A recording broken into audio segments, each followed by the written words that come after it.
sabia que as gerações ganham nomes? Por exemplo, quem nasceu entre as décadas de 60 e 80 é da geração X. De 80 a 95 é da geração Y. De 95 a 2010, geração Z. E de 2010 para cá, temos a geração Alfa. Para falar sobre como são essas crianças, convidamos a Sabrina Kim, mãe do Luca, de 10 anos, e do Leon, de 7, e a Béia Carvalho, que é palestrante futurista. Béia, explica pra gente como é que é o seu trabalho. O meu trabalho é visitar o futuro, né? Ver as coisas que estão se desenvolvendo em relação ao futuro, como inovação, as gerações, e trazer essa discussão para que as pessoas possam refletir sobre isso, sobre o que está acontecendo, sobre as tendências do futuro. Quer dizer que dá para prever o futuro? Não é uma coisa assim, mãe de nada, né? Mas são algumas coisas que você já começa a ver como tendência, muitas coisas que já estão... Às vezes eu falo, nossa, hoje me convidaram para falar do futuro e eu só falei coisa do presente, porque muitas dessas coisas estão acontecendo à sua volta e você ou não percebe ou coloca isso como se fosse uma coisa que ainda vai acontecer, né? Então, botar um pouco de luz nesses assuntos que estão aqui pipocando em volta da gente e que a gente deve prestar mais atenção, né? Para poder ter uma melhor compreensão da sua vida, da sua atuação no mundo. E é interessante você analisar aí o perfil, né, da criança, do seu filho, a partir da época que ele nasceu. Você já parou para pensar isso nas gerações dos seus filhos? Porque eles estão em gerações diferentes, é isso? Eles estão em gerações diferentes. São quase 3 anos de diferença, mas eu sinto algumas diferenças em relação a como você lida com a tecnologia. Assim. O que você já sentiu do Luca e do Leon? Do Luca, eu penso até na época do pré-natal, né? Na época do Luca não existiam tantos tipos de ultrassom. 3 anos depois tinha o 4D, tinha foto impressa, assim, já foi muito diferente, eu acho, nisso. E eu vejo que o mais novo, ele consegue ver os gadgets, né? O iPad, relógio, tudo como uma coisa só, né? É mais integrado. É porque o Luca, quando nasceu, estava bem nessa fase de transição, né? Acho que ele nasceu no último ano aí da geração Z. Então, quem pegou essa transição não é tão tecnológico quanto quem já nasceu 2, 3 anos depois, que praticamente já nasceu com o dedinho. Para eles é tudo touchscreen, né? Para o mais novo, assim, é tudo touchscreen, porque tudo se comunica. Essa geração alfa, que é hiperconectada, né? Para eles é tudo natural, a tecnologia. E cada vez mais, né? Essa geração é a primeira geração que ela nasce totalmente no século XXI. Porque os Zs, uma parte nasceu no século passado e uma parte nesse século, né? E ela não é só a questão do touchscreen. Quer dizer, na realidade, a interação dela com humanos, com robôs, e com a inteligência artificial é uma coisa só, né? Ela passa de uma coisa para outra sem esses obstáculos que a gente tem. A gente fala, agora eu vou ligar tal coisa, agora eu vou desligar. Mas aí precisa ter um certo cuidado, Béia, até para ter esse contato pessoal, não viver só nesse mundo virtual, tudo misturado. Você se preocupa com isso, Sabrina? Até para não ter um excesso, né, de tecnologia. Porque é perigoso. Tem que ter cuidado, tem que ter os limites, mas eu acho que eles mesmos, eu acho que uma geração depois da minha foi usando rede social de um jeito maluco, se expondo, enfim. Eu vejo que a geração deles, eles têm um pouco mais de resguardo. O meu filho mais novo, ele até fala, mamãe, não tira foto, não posta, não grava. Eu acho que eles têm mais cuidado com isso. Mas e o excesso de tela, o excesso de tecnologia, o que isso pode causar, Béia? Eu acho que você pode tentar, né, colocar alguns parâmetros aí, de agora nós vamos jantar, agora nós vamos fazer isso e tal, mas essa relação com a tecnologia, não dá para você mexer nisso, porque assim, as nossas gerações, quer dizer, aqui nós temos várias gerações, né? Nós usamos essa tecnologia como uma ferramenta. Então, eu vou escrever um artigo, eu vou procurar isso no Google. Então, você vai até lá. A geração A, ela está imersa nisso. Ela não vai, ela está. Ela é, né? Olha, vamos para o nosso papo de rua com a participação dos nossos telespectadores.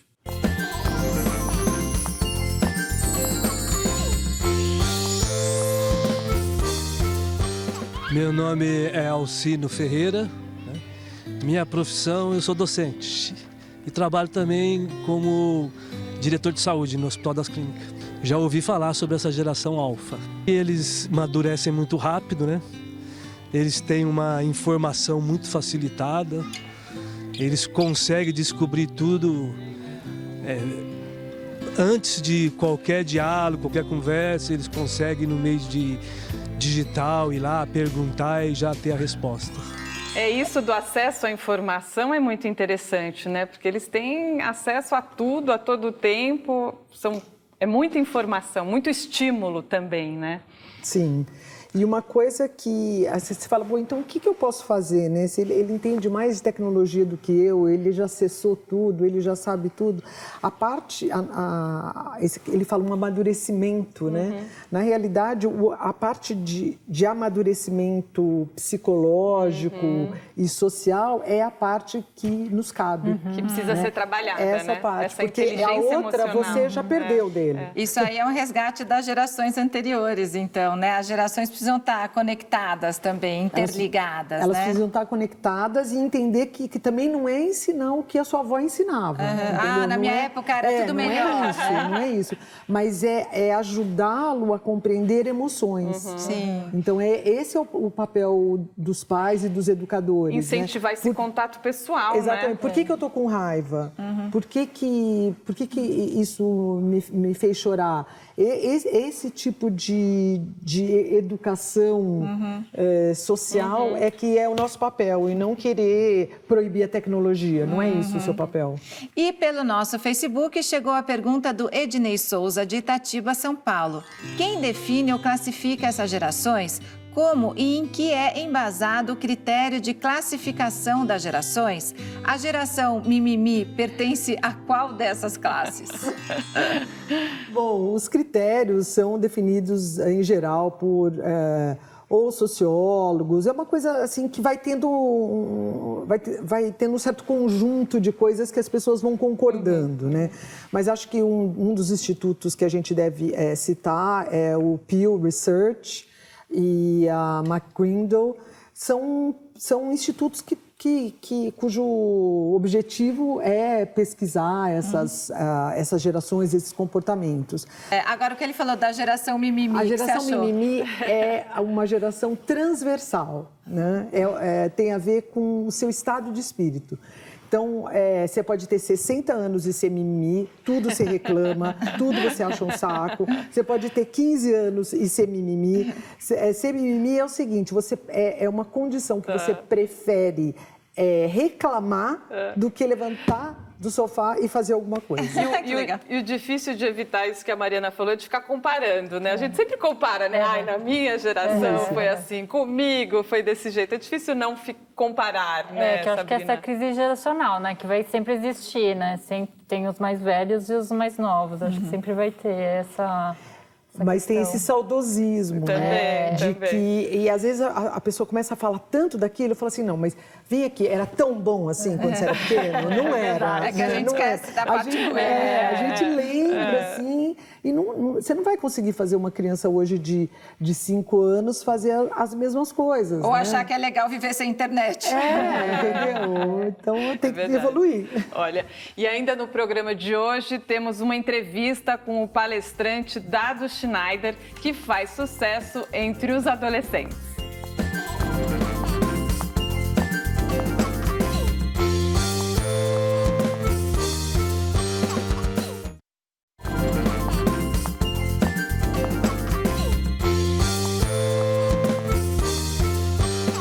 Estamos Estamos de volta com o Papo de Mãe falando sobre a geração alfa dos nascidos depois de 2010. A gente pode dizer que eles vivem numa era da inteligência artificial? E o que isso até interfere no cérebro? Porque hoje em dia é aquele negócio, você faz uma pergunta, todo mundo vai lá e procura no buscador da internet, né? Isso pode ter uma interferência até cerebral nessa geração? Olha, exatamente isso daí não é a minha área, não saberia dizer.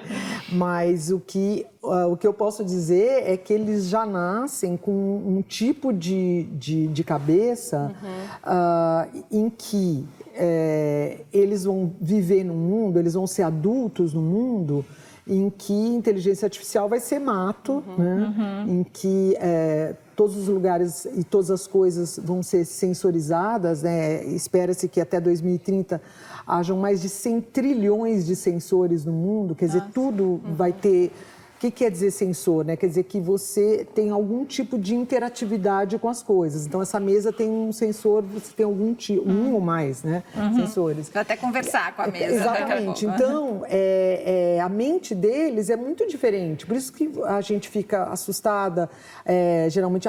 Pegou o relógio, já sabe fazer isso, já sabe fazer aquilo. Porque eles vieram preparados para conviver num mundo que tem robô, que tem inteligência artificial, que tem realidade aumentada, que tem todo tipo de coisa, mas eles não vão ficar assim, eles vão, é o mundo deles, natural, mas... nós que vamos ficar assim, meu Deus, aconteceu isso, né? Mas o que a gente tem visto, né, e tem saído muitas pesquisas em relação ao excesso e principalmente a esse uso da tecnologia muito precoce, né, tentar evitar que crianças até 2 anos de idade, né, utilizem as telas para segurar um pouco e impor um certo limite para não ter um exagero, né, de tecnologia, até por causa de transtornos, né, de déficit de atenção, de uma hiperatividade.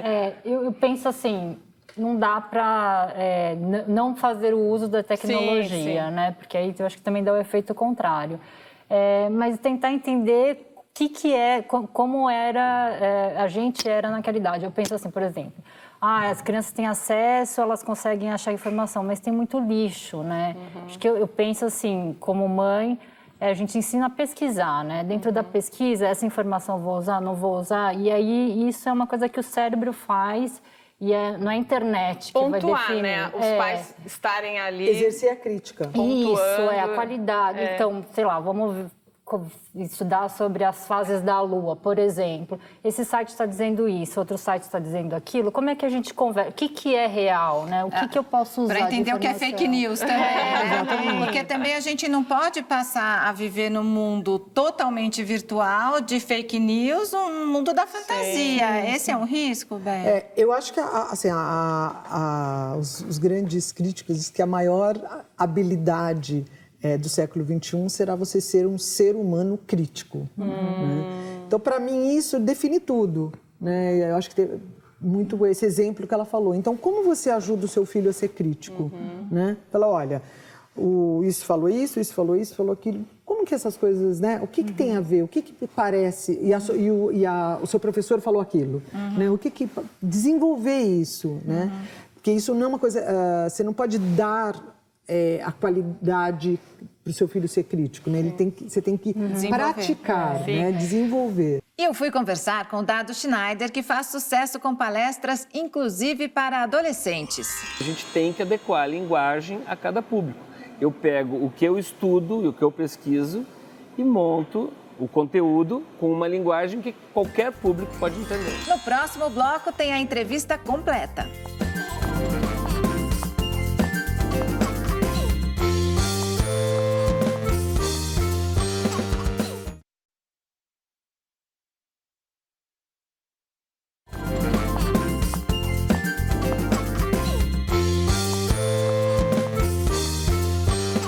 O Papo de Mãe está de volta falando sobre a geração alfa das crianças nascidas depois de 2010.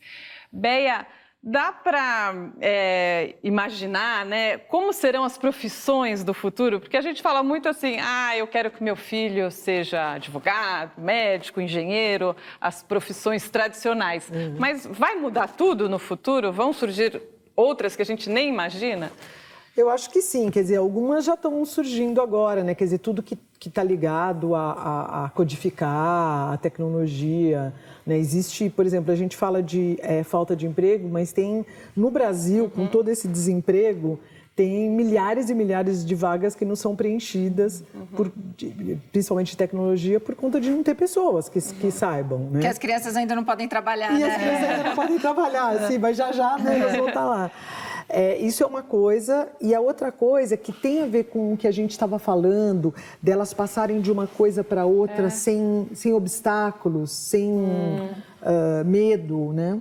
Assim como tem outras profissões que já desapareceram também, né? Sim, mas essa qualidade das crianças se movimentarem por várias coisas permite também que elas sejam aptas às novas profissões que vão ser interligações das coisas. Porque a gente ouve muito assim dos robôs, né? Juízes robôs, médicos robôs. Então, os profissionais vão ter que se reinventar, né, para assumir esses cargos? Eu acho que os mais velhos têm que se reinventar. No caso dos mais novos, eles não vão se reinventar, eles vão ser. Né?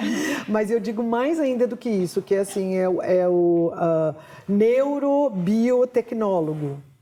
Entendeu? Não é acumulando funções. Porque as coisas, elas são integradas. Não adianta você ser biólogo, você ser neurologista. Como que você ser engenheiro? Então, são essas coisas, quer dizer, não só eu que sou, sei lá, engenheira, saber trabalhar junto com ela, que trabalha com o cérebro e com você, não só essa capacidade social de saber trabalhar junto com as outras pessoas, como eu mesma acumular essas coisas, porque só assim você vai conseguir resolver os problemas do futuro. E Sabrina, como mãe, quais são as suas preocupações em relação à questão dos sentimentos mesmo, né? Porque quando a gente fala em tecnologia, parece tudo muito robotizado. E nós não vamos querer criar uma geração de robôs, né? Então, como é que faz para ter esse resgate, essa coisa das relações interpessoais, dos sentimentos, do olho no olho? Eu acho que tem a ver com a convivência. Até fiquei pensando na prática, né, que a gente faz em casa. A gente pode usar a tecnologia, por exemplo, procurar uma receita de pão.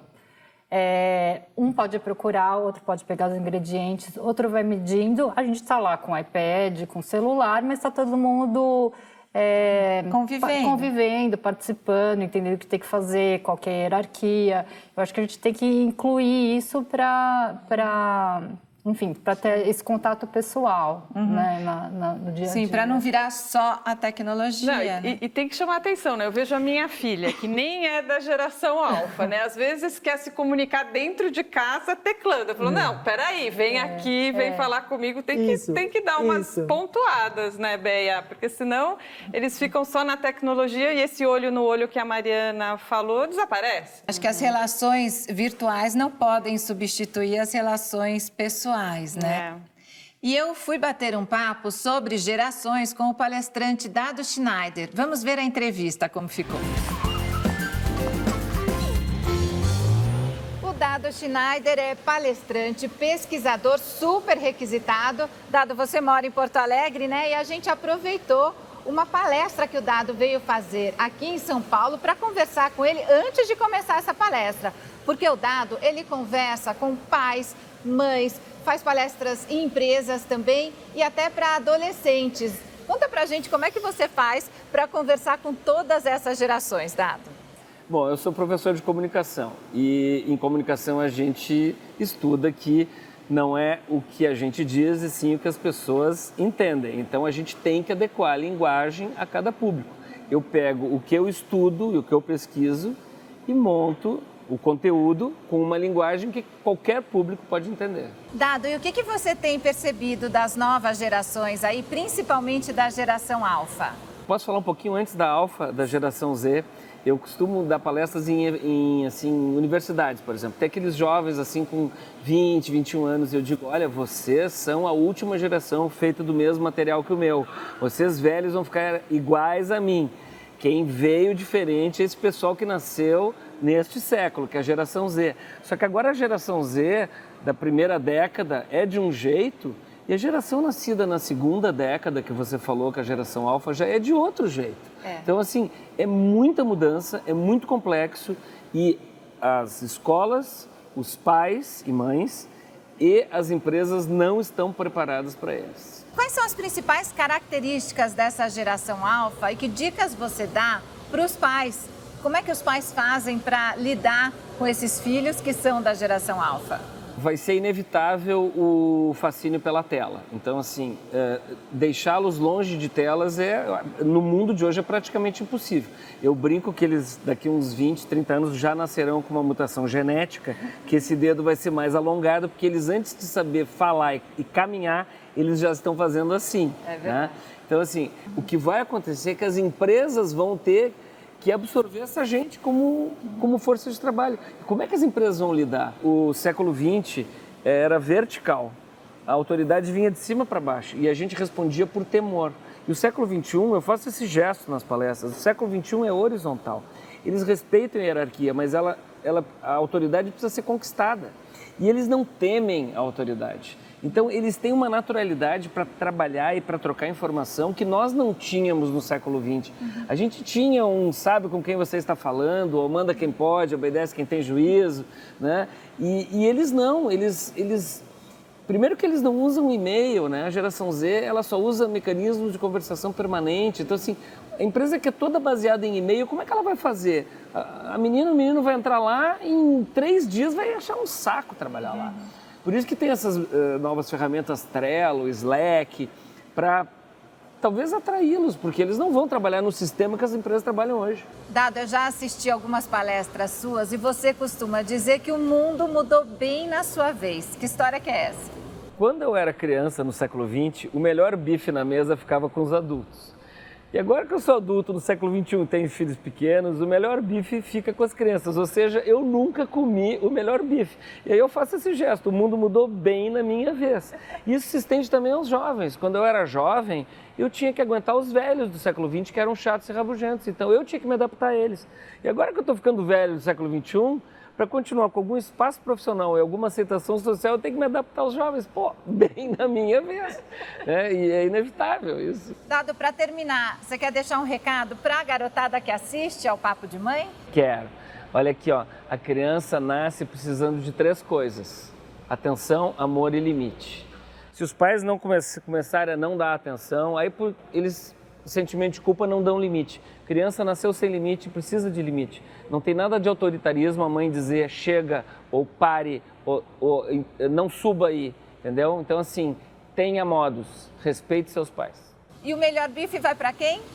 O melhor bife vai para eles.